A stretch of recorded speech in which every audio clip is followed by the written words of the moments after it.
So welcome back again to another watercolour demonstration. This is a painting that I began as a demo for Saunders Waterford paper. You may remember seeing this one. I'm just going to go back and work into it. I've had time to take a look at this painting and decide on some more features that I'd like. One of the things I've done is I've taped it up with this 36mm tape, quite a wide tape. I've fixed it to this pearlescent board. It gives it a little bit more stability. Obviously this is all fully dry now. Now one of the things I'm going to start off with is some of these clouds sort of worry me really. They before this was just a demo, so I'm going to try and finish this off a little bit. So I'm just wetting in so I can add some more clouds into this, some more cloud cover. If you notice any hairs on this painting, it's my cats. They always come and have a drink out of my watercolour bucket, so I do change the water frequently for them. I'm just going to touch in as well another piece that sort of has been bugging me a little bit. Is some of the white gaps, like in here. Maybe it's just my eye, I don't know. So I'm just going to soften up some of this by introducing some water into these negative areas, the areas that haven't been painted. So let's just get in and just start in with some grey type sky. This is just a bit of mixture that we had in from another painting session, and we'll just keep that same mixture flowing really.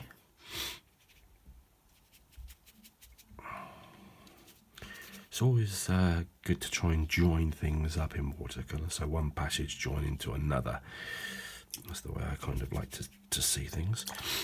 We're also going to touch in some of this yellow ochre as well, and just get that permeating through, just to try to create a bit of unity in all of this. This is what was worrying me. There's a kind of lack of unity. It's just the whites just looked a bit stark for my eye, so I'm just going to try and join all this up with some of this underpilling yellow ochre. So it's just a wet into wet sort of wash really. Sorting that out first, and then we'll let that dry. And when that's dry, we'll come back and start to work this painting up a bit more. I quite like the whites there because we've already got the yellow ochre, but it was just deadening down. Of course, the eye will always go to the lightest light unless you get an incredibly dark area in. It's always going to go there. So with that in mind, maybe we should just soften off those whites a little bit. Can come back in with some tissue and just take out a few bits, but it'll still have a yellow tinge to it. Okay, there we go. That looks better to my eye. I've been looking at this. I know this is dark, but I want to darken up this area now and have this as the focal point, so I've kind of changed my mind. These lights just remind me of kind of buildings that have created themselves, but I just want to see how that's going to work by just popping in some pencil that I could take out if I need to take it out, just to create some sort of shadows. Yeah, it's a bit too red. Quite liquidy though, which is nice. I won't be too precise here. Let's just kind of roughly follow these shadows. Imagine the lights coming in here. There we go.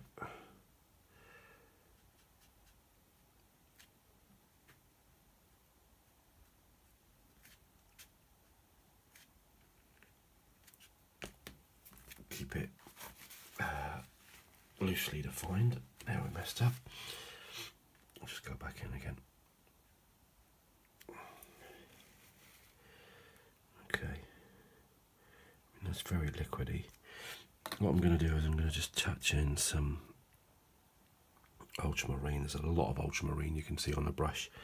So I need to be careful. I'm just going to let it do its thing. I mean, the red of this shadow would bring it forward. But actually, there we go, it's better. This area needs to be quite dominant in its tones, its tonal values.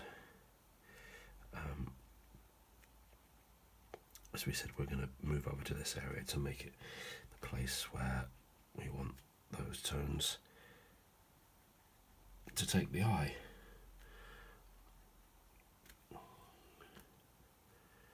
I quite like the way that we've got these little blooms in here, which sort of suggest sort of kind of foliage, and it's kind of almost as if it's going on a kind of outcrop there. There's also this sort of shape has painted itself as well, and we'll pop in as if that's a little building. Now I've mixed up, this is burnt sienna and a touch of ultramarine in here. Let's just take this down a bit. I want this quite warm. I need it quite dry as well. I'm just going to practice on the bottom there and see because this is kind of up out of space, isn't it? It looks a bit odd.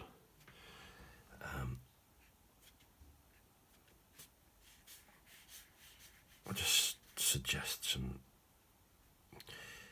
sort of shadows coming off here. I'll put in a few dry brush marks. That's quite nice. It's joining things up. When they're in isolation, they look odd, but now I've kind of put a few zigzag lines where they're joining here. Tone that down, that works. And it's kind of, so these lines will join with these lines. We're not sure what this is. It looks a bit like a prairie or something like that. The eye definitely goes over that way now. And what will make the eye go over that way even more, so we're down to a finer brush here, as you can see. This is cobalt, so we're mixing up with a touch of neutral tint with the cobalt. It's going to be dark in here. If I just come in with suggestions of some trees,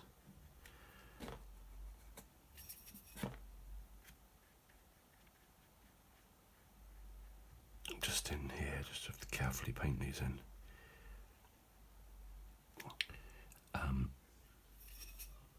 And make this the kind of place for the eye to go darker. I want to mix up some kind of citrusy type greens as well.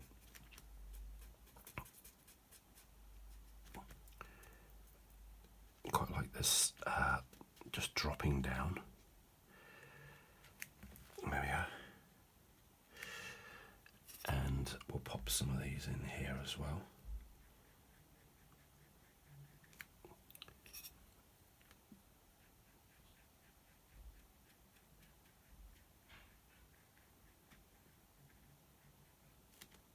Just have to be careful we don't merge into the shadows or the white too much.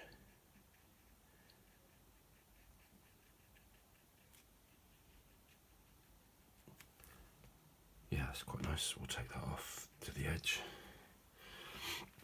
And this kind of suggests that it's kind of moving away.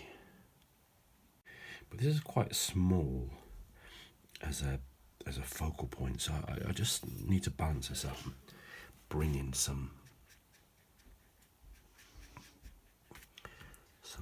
larger marks in here. I'm going to tonally add some blue as well, which will take the eye and suggest some distance as well. This is better. I'm enjoying this more now.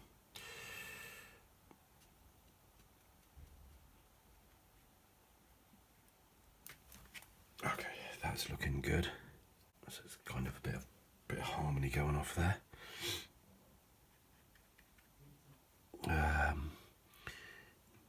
Touch of some Prussian blue in here as well.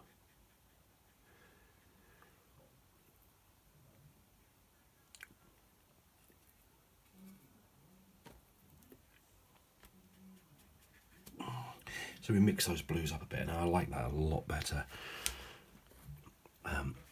It's just sort of going towards dry brush now, which is quite nice that we've got some suggestions of other trees behind, not everywhere. I don't want to lose the feel of this, but that's quite nice that there's some more in the distance there. Finally, just have some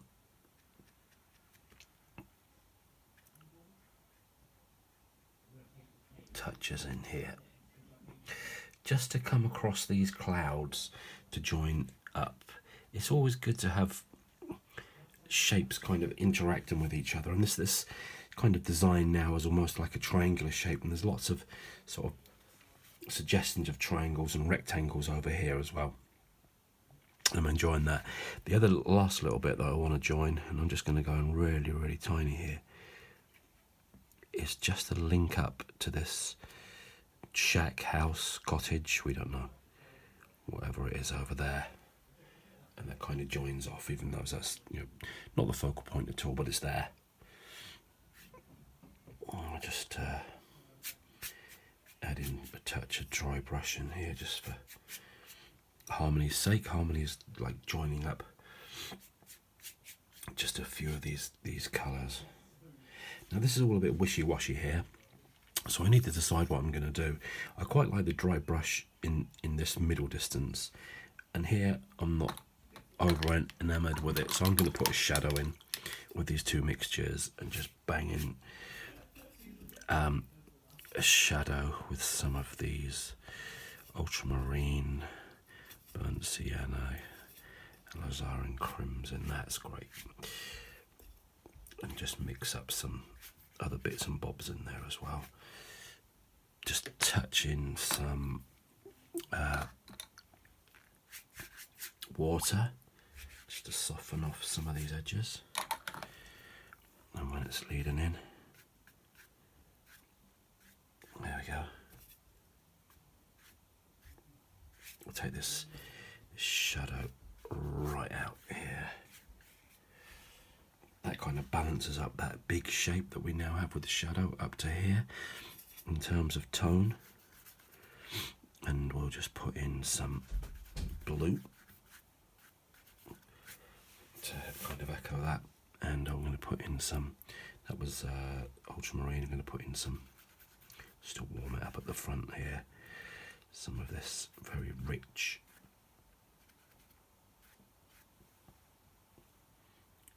burnt umber just here.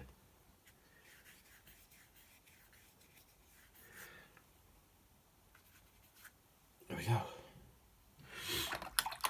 Final little thing, just some clear liquid on the end of my fingers, just to create some splatters. Nice little effect. I think I'm done. I'm happy with that. So thanks for joining me, and remember to subscribe. I hope you agree this. It's quite a nice painting, this. I love the colour harmonies that we've got going on. And from the original kind of demonstration on this Saunders Waterford paper, we can see a much more finished painting coming together. This is a great paper. It just takes many washes. I would highly recommend it. So the last thing, I've got some cad red. Just going to pop in some suggestions of roofs.